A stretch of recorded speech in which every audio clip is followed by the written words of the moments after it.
Bezrat Hashem. So, it's amazing how Hashem Yitbarach, He never finished with us. Always give us another opportunity to do tshuva, another push, another opportunity. Hashem is very happy with us. So, Rabbeinu is telling us in that wonderful Torah Mem Zayin 47, Ve'ikar ashirut ba me'emet. So the main wealth is coming from the truth. So which wealth is it? Are we talking about money, cash, dollars, diamonds, gold? What are we talking about? We're talking about holy wealth. Because you can see that there are people that they can have all of the money in the world, and like that crazy example that I gave you about that person, that he was sitting in a business meeting with his partner, and they were supposed to sign, they had their partnership. One of them, that person that we're talking about him now, that's a very rich person. He got more than 800 million shekels in his bank account, money, cash, that he supposed to be able to use. It's his money. And the other person is not rich at all. He's got money, but he's not rich. And they're supposed to write together a check on 300,000. So each of them need to write a check on 150,000 shekels. And they're sitting, and the other partner, the one that is not rich, takes out his checkbook and ready to sign. And the other one is saying to him, the millionaire, tells him, no, listen, wait. He said, what do you mean? Why to wait? We understand. We need the service of that person. It's going to cost us 300. That's it. We took that decision. We realized now in the meeting that that's the answer, to write the checks. So he told him, look, I cannot sign so much money in 1 minute to write a check. He told him, between you and I, we know how much money you have. It's okay, Kilo, you can sign the check if you want us to do the deal. So that's part of the game, you know. You have the money. It's not like you don't have the money. I told him, listen, I'll explain to you something about myself. When I reached 500 million, first time that I reached that amount of 500 million shekels, I said to myself that I will never going to go lower than that. And from that day and on, every time that I'm reaching a certain amount, a round number like 600, 700, so for me it's a limit that I'm not allowed to go under 700, 600. And now, not so long time ago, I reached 800 millions, and I don't have enough above 800 million to write a check of 150,000. It won't be easy. I won't be able to cover that. So you see that you're standing in front of a person that he's got literally 800 million shekels in his bank account, but he's not able to use them. So what's the difference between him to a person that doesn't have those 800 millions in his bank account? There's no difference. They're both the same. Both of them cannot touch 800 million shekels. Both of them are in the same situation. So you see that you can have so much money in your hands. If you're not able to use it, it's not locked. You don't have the merit from heaven to use your money. So you're not rich at all. You live your life worrying and being afraid of your money as a poor person. And you have papers that on them it's written that you have 800 million. Maybe I'm richer than you. Maybe I'm spending more. Maybe I'm giving more and I have less and I'm just enjoying life much more than you. And only because I'm more generous on myself. I'm not talking about even being righteous. Just I'm allowing myself to buy new sheets when I need, new blankets when I need, new cups, new furniture. I'm just using my money. And you're stuck. No, my money. No, I cannot go under 800 millions. Okay, don't. But we will never going to call you rich. So that's not the wealth that Rabbeinu is saying that is coming out of truth. Because a person like that is not able to use his money, for sure he's not connected to the truth. There was a story, I don't remember the name of that tzaddik, of that righteous man, but he was a righteous man, a very famous righteous man, and probably from the Admorim or the Chassiduyot, one of the Chassiduyot. And in one of the days, a person came to him and asked from him for a big amount, a huge amount for charity, something for the wedding of his daughter. He told him, I need to have a lot of golden coins. And that Rebbe thought and told him, go to the house of that person, knock at his door and tell him that I said that he should give you the money. And okay, so that person the poor guy was very happy, went to that rich person's house, knocked at his door, and he's opening his door and standing over there, and he told him, hi, hello, shalom aleichem, thank you very much.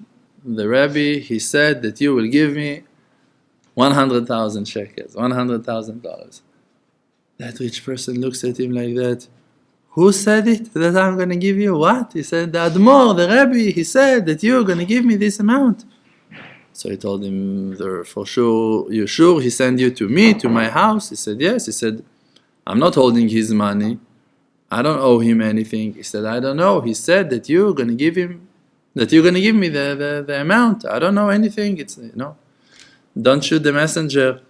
So that rich person, I don't remember if he gave in the end or he didn't give, but he was very angry, very upset, and he went back to his house and started cursing that Rebbe and said, what is this, such a rude person, chutzpan, he's sending people and tell them that we think that he owned my money, it's my money, etc., etc. And he was cursing and saying bad words, and from that day on, that rich person, started losing all of his wealth, all of his properties, and started to have debts and crazy, wild life story. And his wife, for sure, was that pure messenger to wake him up and to tell him, look, you thought that it's going to be okay to curse and to throw words like that to the air on the righteous people. The Admor told you to give the money, and you open your mouth like that, and you're cursing, and you're talking. What do you think to yourself? That things are going to get easier for you? That's the reality. That's what you're going through because of your mouth. If you want to save your life, go to the Rebbe and apologize to him and tell him you're sorry. So, I forgot that he did not give the money. Just when the poor guy came back to his house of the Rebbe, so the Rebbe told him, okay, you know what, so if he doesn't give the money, so go to that student's house, another person, and he went to his house, and he's going to give you the money.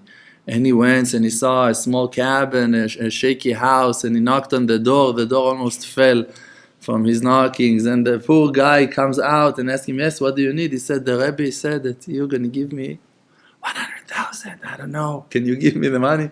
He said, yes, the Rebbe said, for sure, but look, it's going to take me 48 hours at least, so please wait, don't worry, come, sit, my wife going to make food for you, relax, sit. And he started running in the streets, knocking on the doors and asking for people, can you give me 2 shekels, $2, and he's running like crazy, meshuga. And after 48 hours, after he sold the silver candle, what? Candelabra and the cup for Kiddush and the shoes and whatever, the ring and everything they sold. So he got the money and gave it to him.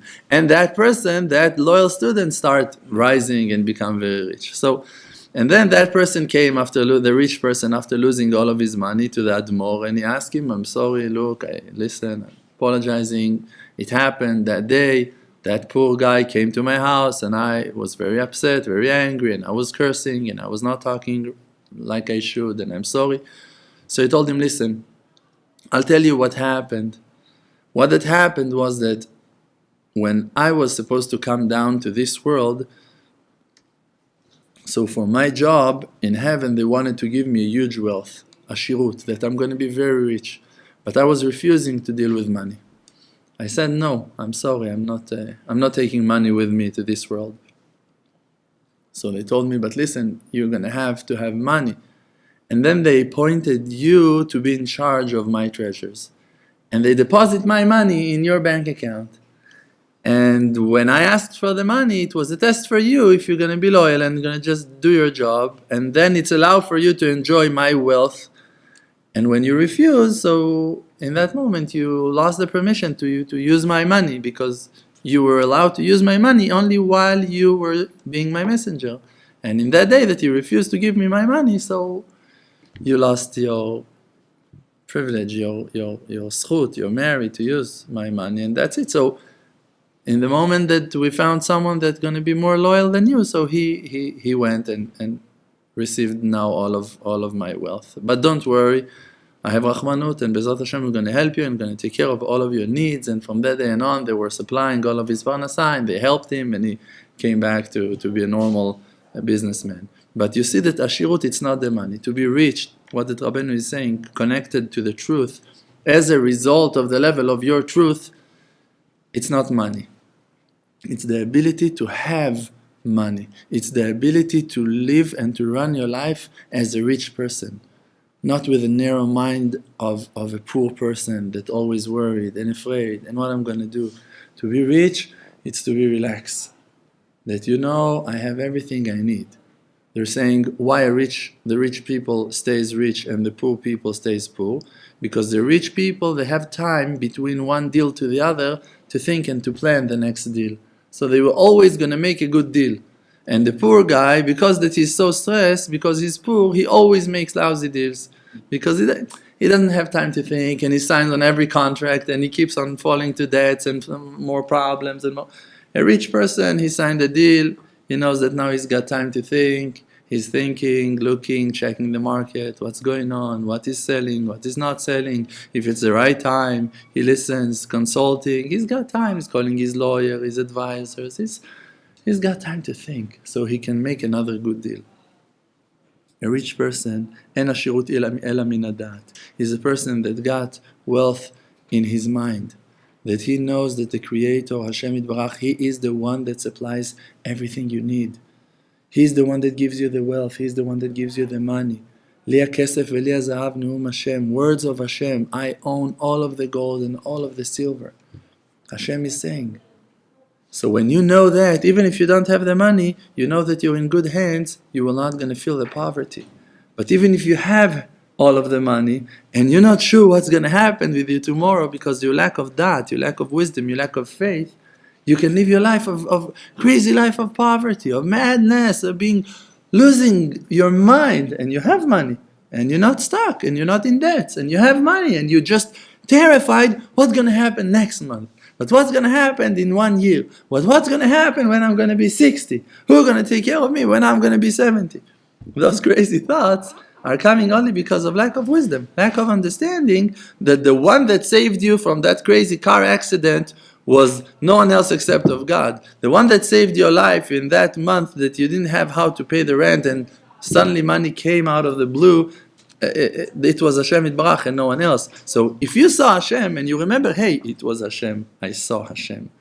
If you really remember that, you are not going to be afraid also next month. You are never going to be afraid. Because that poverty is coming out of lack of knowledge, lack of understanding that there is a Creator. It's true. Sometimes the tests are hard. Sometimes you see yourself facing the wall, driving 100 kilometers an hour, 200 kilometers an hour, flying to a brick wall, and you don't know what to do. It's a huge test sometimes. But the experience of our life is really enough already to know and to learn from it that there is someone that is supervising with his loving kindness on us. That the hand of mercy is the one that is leading us and moving us and helping us. We can see those things. And we should learn from those things to attach ourselves to the truth of those situations. To attach ourselves to the fact that there is a Creator. It's not faith. It's not a hobby to be a believer. It's not a custom to be religious. It's reality. The fact that there is a Creator is reality. That's the truth. To know that God is the one that gives you the parnasah, it's not your faith. It's reality. That's the truth. When you are connected to the truth, you can see that it's all Hashem. It's not your faith that it's all Hashem. Because if it's your faith that it's all Hashem, so someone else is going to say that it's all Jesus, and someone else is going to say that it's all Muhammad, and someone else is going to say that it's all, I don't know the name. You're not allowed to say the name of all of those idols? Halachically. Yeah, you're not allowed to say. I'm afraid. I know. Rabbis are shooting at me, all over the web, over the internet. He's violating halachot. You don't know what he's doing. He's got longer peot than mine. I cannot have peot like his, so I'm going to try to kill him. I will never going to have his peot, so I'm going to try to execute him. I'm so jealous that he's got 700 views after 24 hours. I'm going to shoot him down. What I'm going to do? I'm teaching for 5 years and I have only 100 subscribers. I'm going to kill him. Why he's growing and succeeding? I have to kill him. Look at him. He's a Baal Tshuva and he's got more subscribers than I. How the hell do you know the meaning of the word subscribers? Are you Meshuga? Go learn Torah. You're not a rabbi. You're supposed to be a rabbi, no? A rabbi is supposed to learn Torah. Why you care about subscribers? We're Baal Tshuva, YouTube. That's our life, MTV, now YouTube. Having fun. But you're a rabbi. What do you want from me? Go learn Torah. Mind your own business. Leave me alone. Crazy people trying to shoot the Baal Tshuva. What do you want from us? We're just trying to learn a little bit Chassidut, Likutei Moharan. We're going to make a bonfire later. We're just, eating marshmallow. We're having fun. Come sit. We had jam sessions in Gan Saker. We drank beer. Kosher beer. Malstar.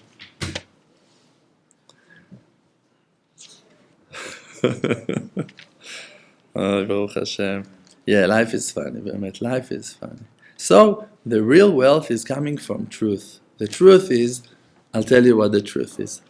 The highest level of truth is to be happy with the success of your friend.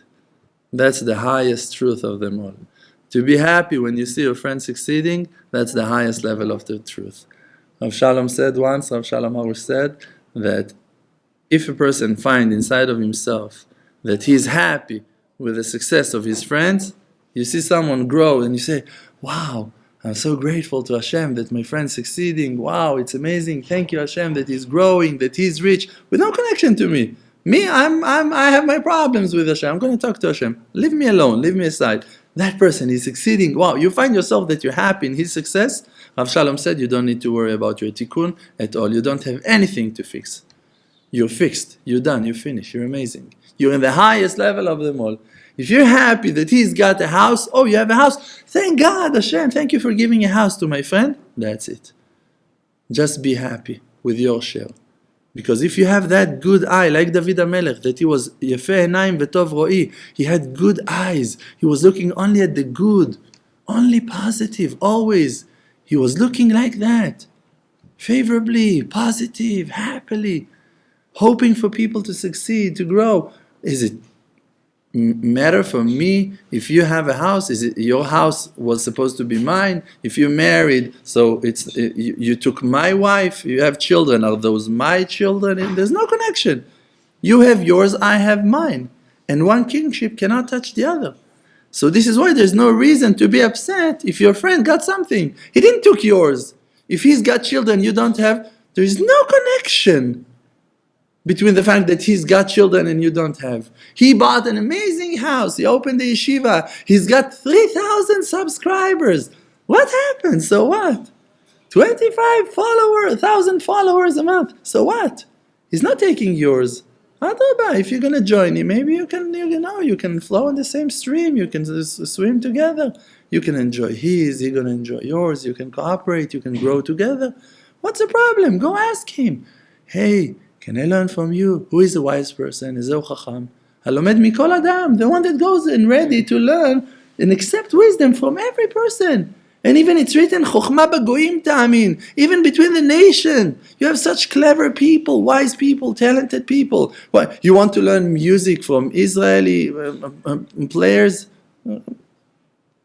It's not the generation of the Levites. You're not going to find. You really want to learn how to be a videographer. You're going to go and learn it in Tel Aviv, in Betzalel. You need to go to Hollywood. You need to go to Los Angeles. No, really. If you really want to learn the profession, if you want to buy a camera and to play, great. You can do it in Tel Aviv, in Uzbekistan, wherever you want. No problem. But if really you want to learn from the pros, you cannot learn how to be a real videographer in Betzalel. Sorry, it's not a place. In Michlala Leomanuyot HaBima in Ramat Gan. It's not going to happen. It's nice, it's a hobby. But it's amateurs. It's not the real ones. You want to learn about the market, about business, about investing money. So you need to go to Manhattan. You need to go to Wall Street. You cannot, no, in the Bursa in Tel Aviv.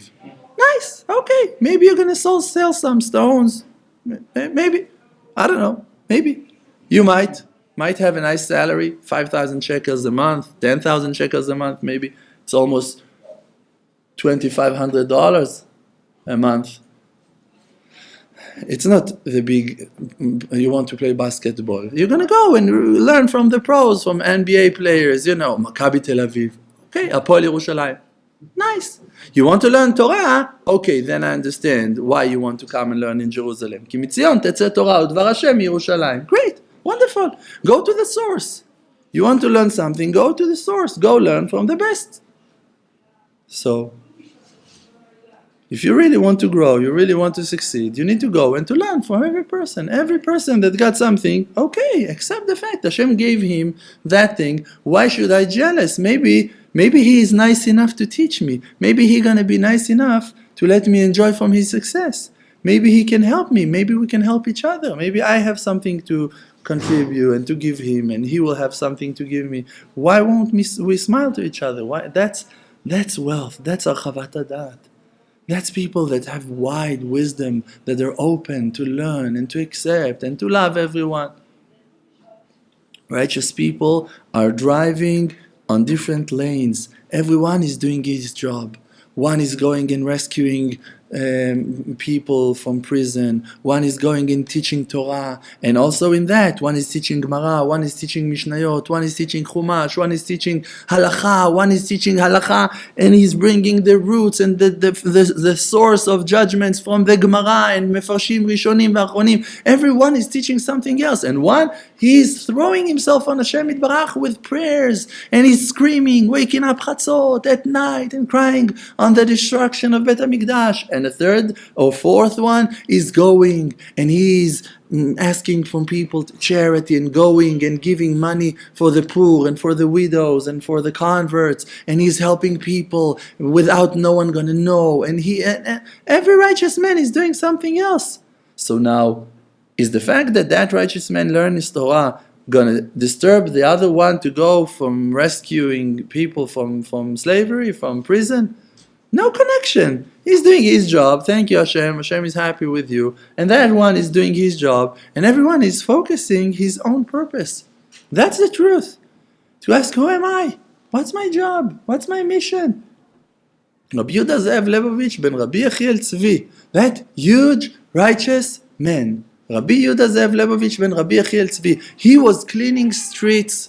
He was working for the city hall of Tel Aviv, cleaning the streets and measuring the roads of Tel Aviv.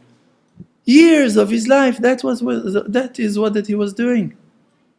He was a Holocaust survivor from Hungary, and he made the Aliyah after the Holocaust, and he went and he worked for the city hall of Tel Aviv, and he was cleaning the streets every morning. But when he finished working for the Tel Aviv city hall, he was going to the Beit Midrash and opening books and learning Torah and Mesirut Nefesh, and he was a righteous man. Rabbi Avram Fish, he was building houses. He was a working man. There was a shoemaker. There was the Rabbi Yaakov. What was his family? Rabbi Yaakov. He was a shoemaker. He had a store in Tel Aviv, South Tel Aviv, of a shoemaker, and he was selling shoes. And all of the righteous people were coming to his workshop and were sitting with him in the inside room, and they were learning Kabbalah together. And if there was a customer, a man or a woman, knocking on the door saying, "Sorry, excuse me, I need to buy shoes," he would close the book and go outside and selling shoes. But he was righteous. So what's the problem that you're going to be righteous even if you're going to work in your job? You can do your thing and just be righteous. and just be close to Hashem. Never to lie to no one, always to pray to Hashem, always to pray for other people's success, always to be happy in the success of your friend. And you can be a rabbi, you can be a gardener, you can be a police officer, you can be a lawyer, you can do whatever. I have a friend that he's a lawyer. I told him, you know what's going to happen if you're just going to be... I told him, you don't need to keep Shabbat, you don't do anything. Just be happy, just be righteous, be pure. Just if you're going to be honest in court, you know what's going to... You know the change? Just be a lawyer, just be a loyal lawyer. It's like lawyer, it's like a liar. It's just be loyal, lawyer. Don't be a liar, lawyer. Just be loyal, just be straight, just be honest, just don't lie. You know the change that you're going to do in the world. You know what can you do in the world if you're just going to be straight over there, going to just be honest. Just be simple, be who that you are, just be righteous, be good. And then you can change everyone that you're going to meet. You're going to be so unique, and you're going to be the most unique lawyer in the world. You're the only one that is not lying, that is not cheating, that is not finding ways how to scam and to